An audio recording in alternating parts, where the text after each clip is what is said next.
when I took that on, that what if this is all happening for my greatest good? Then I could just kind of surrender and go with it. Not that I'm sitting there just meditating the day away, but that I'm taking action instead of getting stopped in fear and overwhelm and just getting frozen.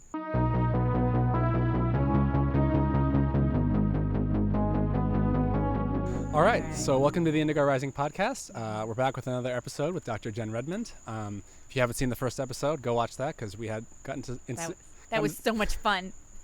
We got into some great stuff there. And today I think I just want to just dive right back in because I think we touched on a lot of beginnings of a lot of things, and I want to go a little deeper. And something that I think has come up for both of us lately is something I've seen a lot is just this concept about what's my feelings, what are my emotions, like can I listen to the voice in my head? Is that the voice in my head? And I see from a lot of stuff online, a lot of people are very confused on how to listen to their heart. And I'm just curious from your perspective, being an NET practitioner, that you deal with emotions and just helping people to feel those emotions, because I feel like when you feel those emotions, that it puts you in a different space. I'm just kind of curious your perspective with what you're feeling into right now about all of that kind of stuff.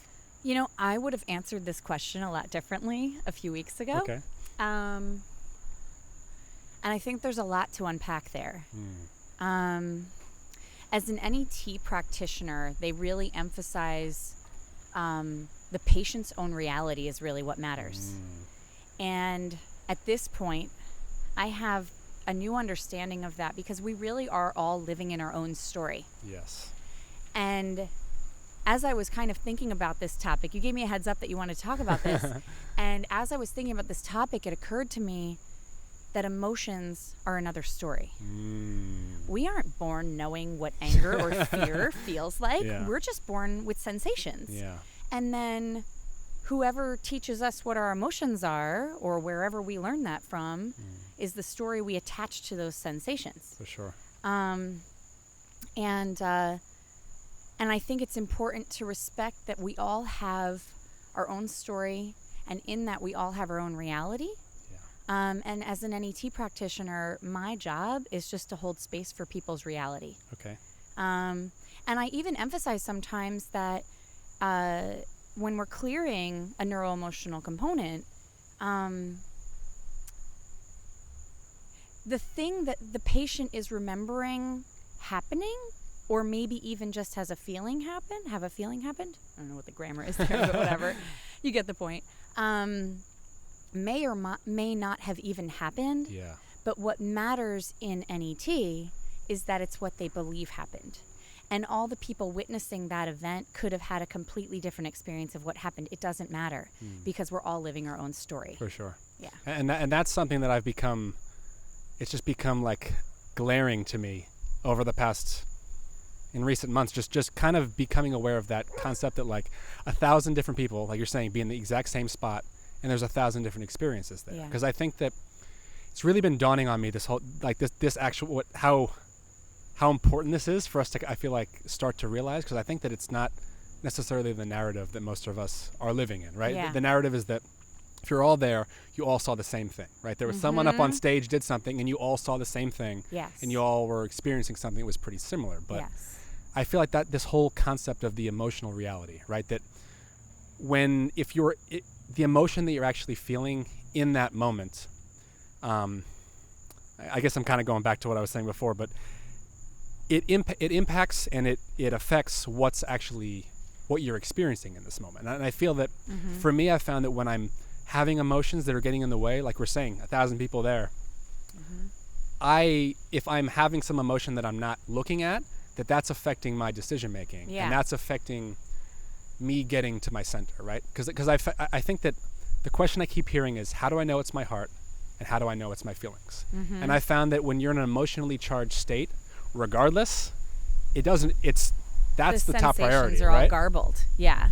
The sensations get garbled. Yeah. Like when we're triggered, emotionally triggered, it gets a little confusing. Yeah. You know, you don't know, like, wait, is this reality that I'm reacting to right now? Am I actually in danger, or does it just feel like I am? Yeah.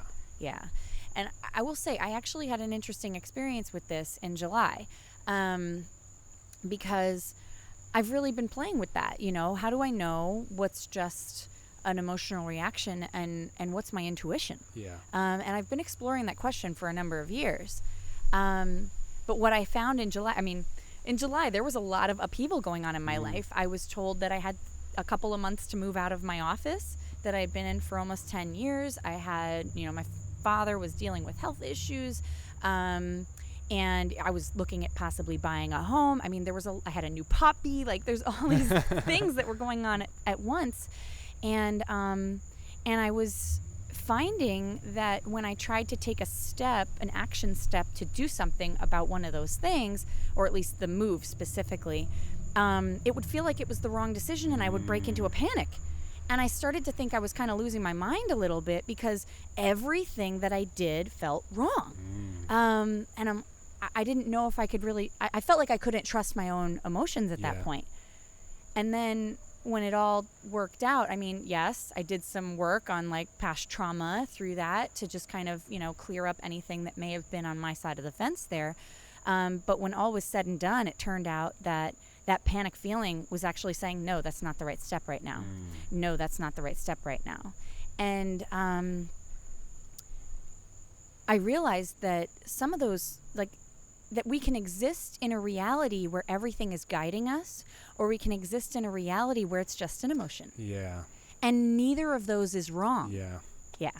That's an important concept that I've been practicing. I've been testing it out over the past couple months. That concept that like everything is working in my highest favor, right? Yes. That it's really more of just a space to be living in, right? Because I found for myself that when I trust that if things don't go the way I like, and it's not, or the way that I think they should be going, and like, you know what? It's okay. Like, how can I make the best out of it now? Because I found that it's not necessarily just like a positive attitude. It's literally that you're in a space of no matter what happens, I'm going to make the best out of it, and I'm going to move forward from that space. Because I think that every little event that happens in our lives immediately wants to throw us back into a past story, right? It immediately puts us into, oh God, this has happened before. Oh, I've seen this before. Other people have seen this before. And it's just that immediate, that switch that just happens, right? And I think that this is something a lot of us are familiar with, that how quickly that oh no, that happens, right? Yes. So switching out of that, oh no, to what if this is working out in my best interest, right? Exactly. And you're actually speaking to some of the things that I was doing in July. First of all, I went back to this practice that I call the Romance Yourself Challenge, where I write myself little love notes as if they were coming from like my ideal partner. Okay. And what happens is when I'm in that space, first of all, I'm practicing compassion on myself, whether I realize it or not. So, like in the beginning of July, I was freaking out. I was absolutely freaking out. And I felt like every step I took was wrong. But in that space, because I was doing that practice, it was like, okay, self, thank you for trusting me. Yeah. Thank you for honoring the space that I'm in. And it became this very gentle place to land at the end of it. And then on top of that, another practice that I took on, Regina Thomas-Hauer, she's nicknamed Mama Gina. She does a lot of work around the divine feminine rising. And one of the practices that she talks about is a yes, saying a yes to everything that's happening in life. And I really took that on. She actually even has you jumping on a trampoline and just saying yes, yes, yes to everything that's happening in your life that seems like it's bad. Yeah. But in doing that, and I really took that practice on because I was like, yes, I'm getting kicked out of my office. Yes, this is great. Because it really embodies that idea that everything is happening in my favor. Yeah. And when I took that on, it so matches what you're saying. Like when I took that on, that what if this is all happening for my greatest good? Then I could just kind of surrender and go with it. Not that I'm sitting there just meditating the day away, but that I'm taking action instead of getting stopped in fear and overwhelm and just getting frozen. Because I found that in my personal life that when I thought I was taking so much action from the place of, oh God, I have to get this all done. Yeah. When I'm taking action from that place, I actually don't get much done. And I think I'm being so productive and all this stuff is happening. But when I'm acting from the place of, I'm doing the best I can. Yeah. Everything's working in my favor. And if I continue to, with each step, and again, I think a lot of people can sometimes take that, oh, then I can do whatever I want. It doesn't, there's no, it doesn't mean there's no consequences to your action. On the contrary, it's that there are so many consequences to your actions that if you're in a good state and you're in a positive state and you're open to everything that's coming, that you actually create a new set of experiences. And that as you're in that new space, I feel like the more you do that, the more you can just continue to invite in more. Because I've really just been, Dr. Joe Dispenza does so much. I've been watching a lot of his stuff, and just a lot. There's just so much information about how much that we're just energy. Yeah. Right, and that if we're realizing that we're just energy, that energy that we're vibrating from and the energy we're sitting in is having an effect. Yes. On a lot of things. Yes. On everything. On everything. Yeah. It will attract. Like, you will attract like frequencies. That's For just sure. how it works. And it's funny because, you know, at the beginning of July, I felt like my whole life was ending. And by the end of July, I was just saying, thank you Me for too, everything. Actually. Yeah. I had a similar July. Yeah, similar July, yeah. And it was all because I chose to take on surrender and trust and just being in that flow. Okay, I want to, this is something I wanted to get into. Yeah. I feel like this all leads back to, like, loving yourself. Yes, and 100%. And this is loving something and accepting everything as it is. Yeah. Because if we're fighting it, we put all this energy into resisting what actually is. Yeah. And if we just accept it and accept that nothing is bad, it's just happening. Yeah. And we can choose that moment. And you know what, honestly, this is something that I've really been embracing in the past month, this month, is that on some level, I have chosen every experience that I have created in my life, which is why I'm experiencing it. And if I recognize that I've chosen to have that experience, then I can choose a different one.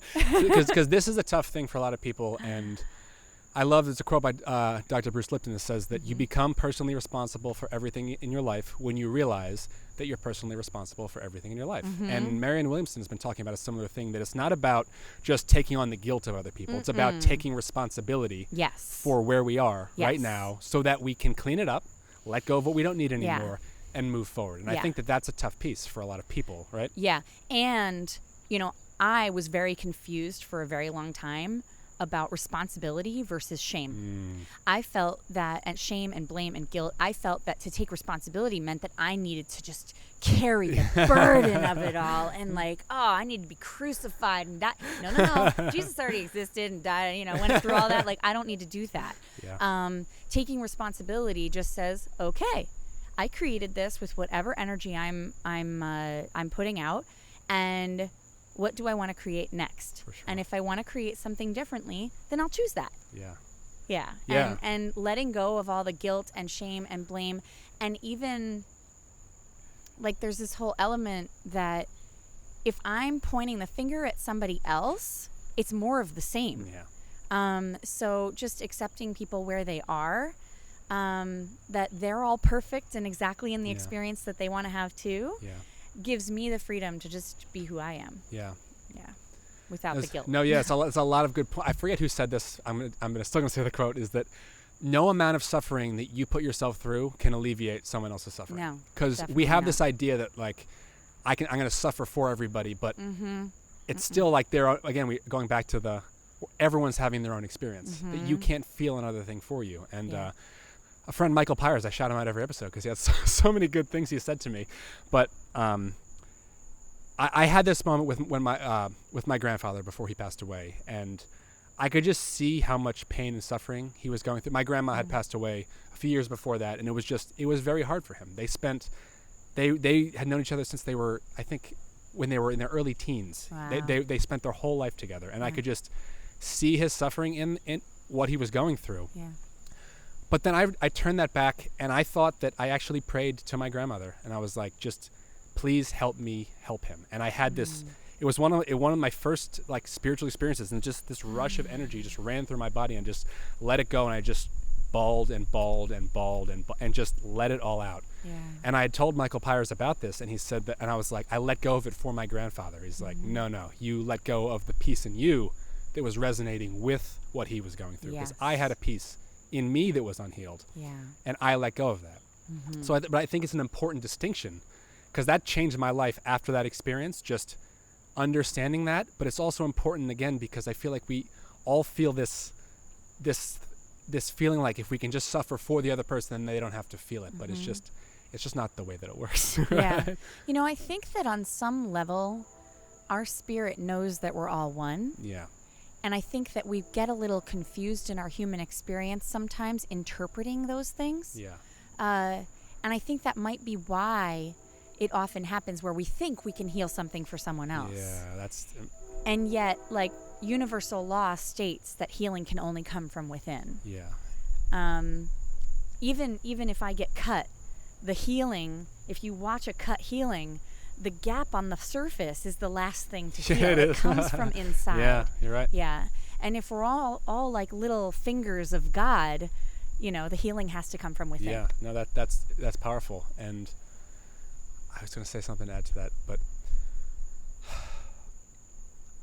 it's just a really, really powerful, like, understanding that it takes so much of the burden off of you, right? Because I think that I have liked to put the whole world on my shoulders and take on everyone else's suffering. And I know I'm not the only person that does this. Yeah. And it feels like if I can just do it for everybody else, then they won't have to go through it. I think this is a common way of thinking in our society, right? If we can just suffer for everybody else, then they won't have to go through it. Yeah, the Jesus complex. Yeah, Savior complex. Yeah. Been there, done that. But I feel like when you let go of that burden and that need to be doing that, that you allow so much more space that you can actually help other people. Because by actually letting go and stop trying to suffering for everybody else and being in a positive state, that you actually can help. Yeah. Because when you're in a like, you can't help people until you help yourself, right? Yeah. I love the analogy of just put your air mask on first, oxygen mask on the plane, because until you do that, you can't help anybody else. Right. Kathy actually taught me something really important about this. She said that if we're holding, I don't think she said it exactly like this, but if we're holding the hurts or the lessons of someone else, then they can't learn them. Yes. And that's a really poor quote. No, she kind of illuminated a similar point to me when I said something to her in our episode. Yeah. And, I've really been thinking about that a lot since she talked about that, because if I do come from the view that we are spiritual beings, we come into this human experience to have certain experiences. Yeah. And if I'm trying to fix or change someone else, I'm not allowing them to have the experience that they literally signed up for. You're robbing them of it. Yeah, I'm robbing them of it. And once I got that, I just, I've taken on just looking at everyone in every situation. And I even do this with my patients where I say in my mind, oh, so God wanted to experience being you today. And God wanted to experience me experiencing you today. Yeah. And it's just so much easier and so much more fun to approach people from that space, and so much lighter. Like, it feels so much better for me when I am just seeing somebody, even if it's someone, like, I could think of, someone who's committed some sort of heinous crime, and I'm like, so God wanted to know what that would feel like. Yeah.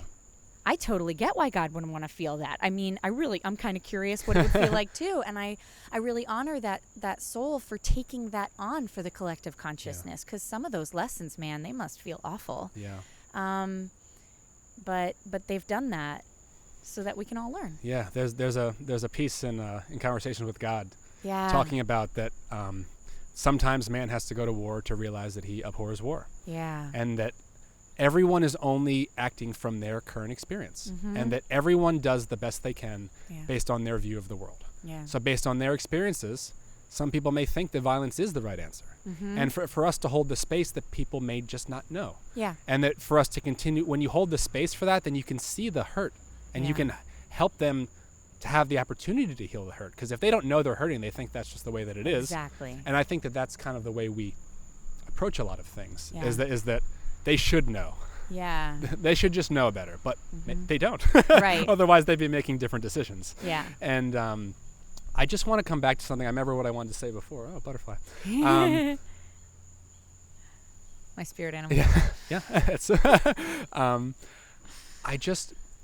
I had a moment where I realized that for me recently, that why am I so scared of my power? And like for me, looking and seeing, like I had a moment recently, a spiritual experience where I saw who I would be without all of my negative stuff, without all of my stories, and I just saw like that's who I really am. Yeah. And then there was the fear of fully stepping into it. Yeah. Like I'm doing my best to step into it more and more and more, but I saw, and it occurred to me that a lot of people, the story is terrified. Our ego and our story is terrified by the idea that we may be this powerful being, that we may have all this power, because it means death to the story. This is something Kyle Cease talks about all the time. It's not death to you, it's just death to your story. But I could really, I saw it as like the distance of it, right? Yeah. I could see the ego, and I could see who I actually was, and just the fear that I'm still holding on to of being afraid of my power. And I'm curious of your experience with that type of, I'm smiling because I had a moment recently where it occurred to me, how else would all that is experience itself as powerless or scared or lacking unless it forgot who it was? Yeah. And here we are. And how else would all that is experience itself as afraid of being all that is? Yeah. And here we are. Yeah. And like once I really digested that, I was chuckling about it for like a week and a half. I'm like, we really are quite silly creatures. We have an incredible ability to overcomplicate things. Yeah, we really do. And like all that is wanted that experience. For sure. And there's nothing wrong with that. And there's nothing wrong with it. And it's really kind of cool. It is. And I really do believe that on some level, we're all aware of that. And we're choosing to forget so that we can have that experience. Yeah. And it's really kind of amazing. It really is. Yeah. Yeah. And I feel like we can choose to remember whenever we want. And we've been given infinite ways to remember. Yeah. And that's what's so beautiful about it, I think, is that when we really look at what we're all doing, is that we're all getting the opportunity to remember from a new perspective. Yeah. And from that new perspective, that helps the collective. That helps the collective. By you going down a road that maybe isn't your most favorable road, right? By going down that helps you, and that helps the collective to know that we made this mistake one more time. Yeah. And maybe that's one more experience that maybe we don't want to do that anymore. And maybe it wasn't even a mistake.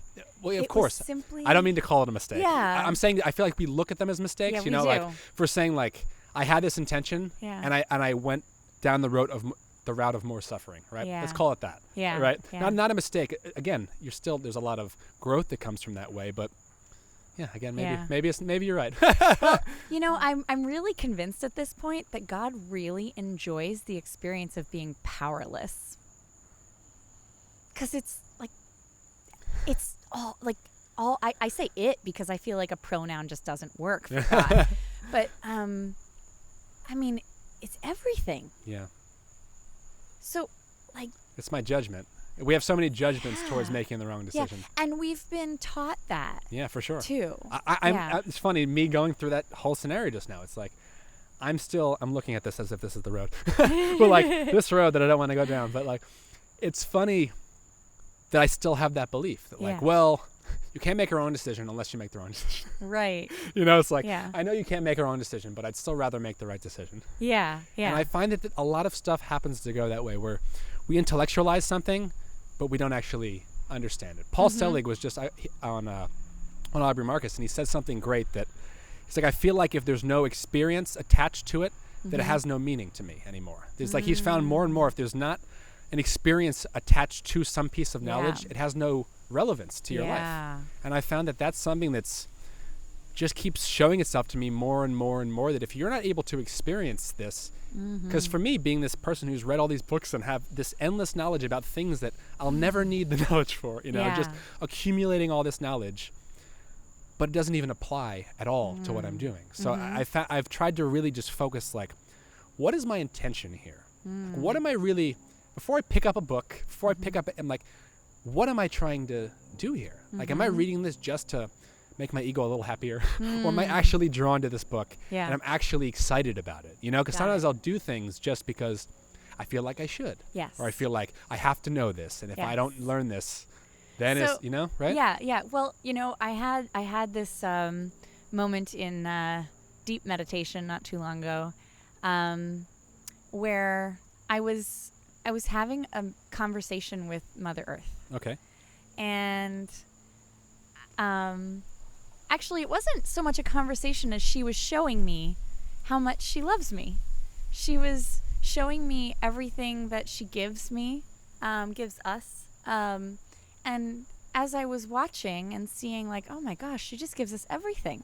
I mean, we're sitting here on her right now with plenty of air and this nice breeze and sun, and we have all the food that we need to eat, and even those weeds over there are edible, which we claim are garbage, but they're actually edible nourishment for us. And she gives us water, and she just gives us our clothing, regardless of what we did to her. This table, like, it all came from her, right? And I was just seeing all of this, and I thought, oh my gosh, like, why do you need us? Like, you don't really need us at all. And I said, well, why did you create us? And she goes, I wanted one more thing to love, so I created you. And all of a sudden, I got the sense that we are little bits of beautiful walking code that are just by being born, we're doing exactly what we're programmed to do. Maybe you're programmed to collect knowledge. And maybe you'll be using that at some point. Maybe I will. And you just don't know why yet. Yeah. And that's okay. Yeah, you're right. And sometimes we just do things like, why in the world did I do that? But what I realize is that I can just trust that it's literally part of why I'm here. And I don't need to know. I can just do what I'm doing. And sometimes I go, oh, that's why that happened. And other times I don't know, and that's okay too. And it still may have been important. Yeah. And it's all important. Yeah. Like, it has to be important. Yeah, like this little spider web that's all just interwoven all over the place. All our actions are leaving a little trail, and it's all weaving together in this beautiful tapestry. The first step to enlightenment is to lighten up. Yeah. And it's something I just, my wife Veronica and I were saying that we just tattoo this on our foreheads and just like look at it. We look at each other every morning. We start like, it's not so serious, Yeah. It's funny that you use the term lighten up, because think about it when someone's really lit up about something and you can just see them glow. And it's just, I feel like the things we take so seriously, especially spirituality, right? Taking spirituality so seriously. Yeah. It's something that doesn't want to be taken seriously. Yeah. It's something that's inviting you to just stop taking it so seriously. Yeah. And perhaps your soul just really wanted to know what it would feel like to take it so seriously. It's true. It's just, I guess I have to go back to just sharing my experience that the second I've stopped making it so serious and had more fun with it, the more I feel like I can have fun with it, that I can be, for me personally, I just get into a flow state. And I feel like when I'm in a flow state, I'm of more use to the world. Yeah. And I'm of more use to the people around me. Yeah. And just being you. Yeah, because I've this is something that comes up a lot in these episodes, is the doing versus being thing. That's how I started with, again, trusting your feelings and all of that stuff, because I found that the more that I'm able to trust and be in a place of surrender and in a place of being, that I just get so much done. Yes. Like, I look back on the week, it's like, oh my, how did I get all that done this week? I wasn't even, it didn't feel like work. Yeah, I wasn't even trying. And it just, I find the way that it just happens. And I think I want to tie back in when we started this conversation about, because I feel like I'm having, through what you said, I have some more insight on it now, that every time I have the question like, oh God, what's the right decision, or which do I have to do, that approaching it from the place that it doesn't really matter, that just be excited no matter which decision you take. Like, I don't know which job to take. I don't know if I should work on this or that. Like, I don't know if you just come back that no matter what, I'm going to stay I'm going to find some benefit from this. And there's going to be, there's something guiding me that no matter what I choose, that I'm going to choose to be in a positive state, no matter what happens. Yeah. And so much more can come from that state of mind. Like you were saying that. You open up a space for miracles when you just surrender and trust and flow. And that's not to say that, like I said, you don't just sit around meditating all day. I mean, if you want to do that, that's fine. But when I didn't know which way to go and I didn't know where the answers were and I kept taking just little tentative steps. Sometimes you can take a little tentative step, I was raised like with this mentality. I don't even know if my parents told me this or if I just made this up. I probably just made it up. But I had this idea that I needed to take these huge leaps and, I got to go do an Ironman and I got to, I got to go open a practice overnight and like all these things. And I really have been playing with gentleness with myself and taking a little baby tentative step and saying, okay, how does this feel? Does the floor there feel like it's falling out from under me? Or does that spot feel stable? Okay, no, that spot feels okay. And if it doesn't feel okay, I just take my step back and I say, okay, let's try a little step this direction and see how that feels. And sometimes we take big leaps and sometimes we take little baby steps and it's okay. And checking in with my body and saying, okay, does this feel okay to me right now? And really trusting that intuition has really helped just give me a lot of freedom. I want to go back to what you just said about being gentle with yourself. Yeah. Because I think that ties back into self-love. And I think that's totally. what I'm trying to get 100%. in through all the things I'm saying, mistakes and the decisions, it's because so important. All of that stuff that I'm lightening up, everything that I've said so far, as I feel like I'm trying to get to this point of that I've noticed in my life is that all of it leads back to, are you loving yourself? Yes. Because lightening up and being gentle with yourself and not being so hard about the decision, because I found that who gets the blunt end of all of that stress is me. Yes. It's coming back to, if I make the wrong decision, me. Yes. It all is just this negative energy I'm throwing at myself. It's not to anybody else. No. It's that we're just turning that inward right to ourselves. So like you're saying, being gentle with yourself is a practice of self-love. Yes. And the thing that I've noticed for myself is that when I am being loving towards myself, I'm more loving towards others. And, that's it. It also brings me back to something that I have known my entire life. It was just, I don't know if I was born with that. I don't know if it was given to me by my parents. I have no idea. But just that if somebody is reacting in a hurtful way, it's because they are being 10 times more evil to themselves inside their head. And what I got recently is that the only way to respond, there's a lot of talk right now in spiritual communities about the battle of good and evil. And I come back to the only truth is love. So if you feel that someone is coming from an evil place, the only appropriate response is truth, which is love. Loving them where they are. It doesn't mean that you have to be a doormat, which is something that I had very confused for most of my life. I was like, oh, okay, well, you're in a bad place, so go ahead and treat me like garbage, No, it's not that. We can choose to say, we can choose respect, and we can say, hey, hold on. Like, I don't want to put myself in that position, but we don't need to hate on them and add more hurt to the situation. We can say, hey, like, I get that you're going through a tough time, and I'm choosing not to be treated like this. But, I'm here for you when you're ready. And that like I said, I just said the word respect because that's just what I'm hearing in my head right now. Yes. That like it's like you're saying, not being a doormat, because I feel like that's important. It's like we need to love ourselves first. Being a fierce warrior of light. Yes. A fierce warrior of love means not fighting. It means saying, hey, this, like, if you're crossing the line and stepping into my space, right, that like you have the right to say no thank you, to know that like I deserve love and respect just like you do. And like you're saying that people are 10 times worse in their own head if they're lashing out onto you, that they're so scared and hurt that if they're lashing out at you, it's going on so much worse for them. And that's a piece that the more that I've looked for that, you can see it. And it's just so obvious. It's heartbreaking, quite frankly. It is. And I think that it's so important, though, because when you see that, though, how can you have anything but love and compassion? Yes, exactly. Right? Exactly. Yeah. And, I was also talking to a friend during my run this morning. Something came to me that, we see the divine feminine rising right now, or at least I've seen it. and more emphasis is being put on the divine feminine, and there's a lot of talk of toxic masculinity. And you know what? It breaks my heart that it's been labeled as toxic masculinity. And I really, truly believe that the divine feminine is coming into play, because what creates toxic masculinity is a lack of nurturing for the masculinity. It's a lack of the balance. It's a lack of between the the balance. masculine and feminine. Exactly. And the feminine is so nurturing, and we need both to thrive. For sure. We need both to thrive. But when we see that quote unquote toxic masculinity and we attack it, then we're just creating more pain and suffering, versus if we meet that quote unquote toxicity with love and compassion, you watch it just melt, and often it just melts into a sobbing heap where you can just hold them in your arms. Yeah.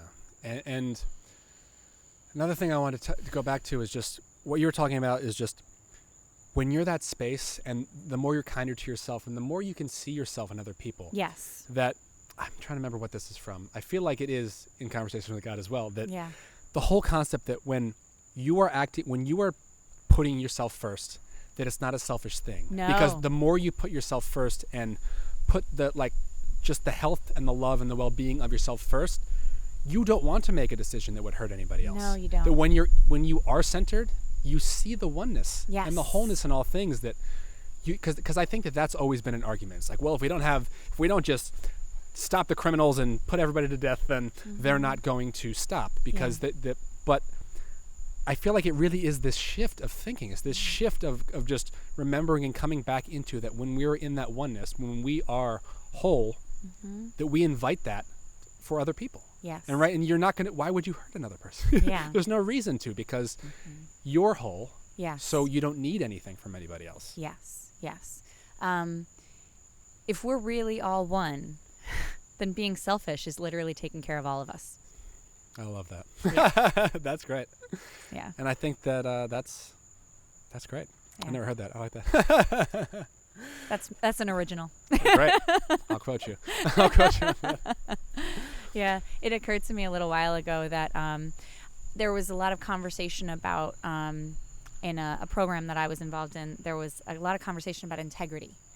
And from their definition, integrity wasn't about like right and wrong and a moral construct. It was actually what works versus what doesn't work.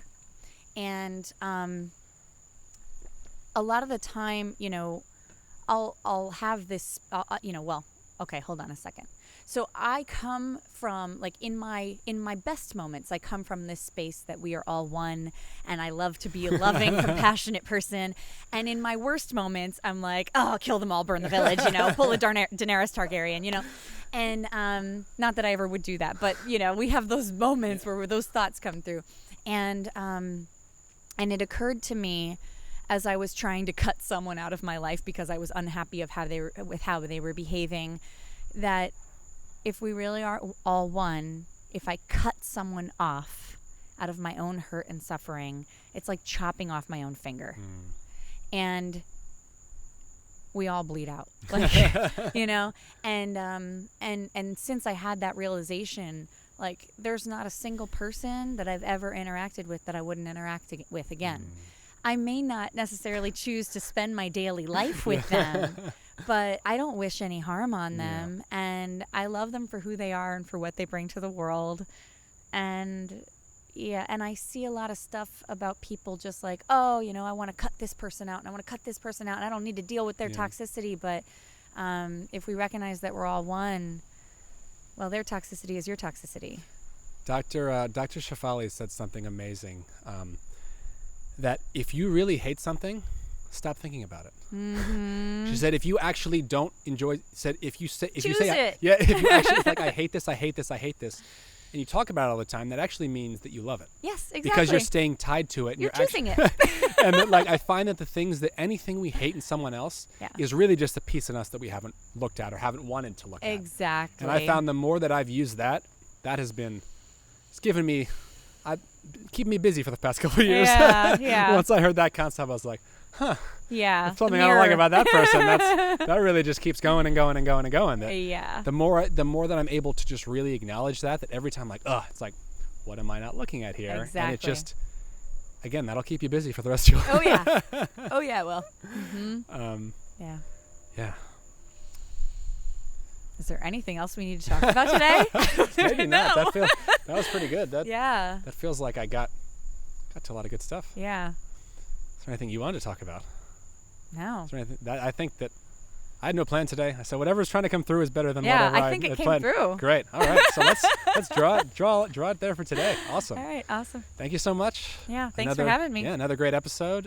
With, if you guys haven't seen Stressed yet, go check it out. Dr. Jen Redmond. Yeah, that's it. Yeah. All right. Feels pretty Yeah, solid. feels pretty solid. Yeah. All right. Until next time. All right. Thanks, everyone. All right.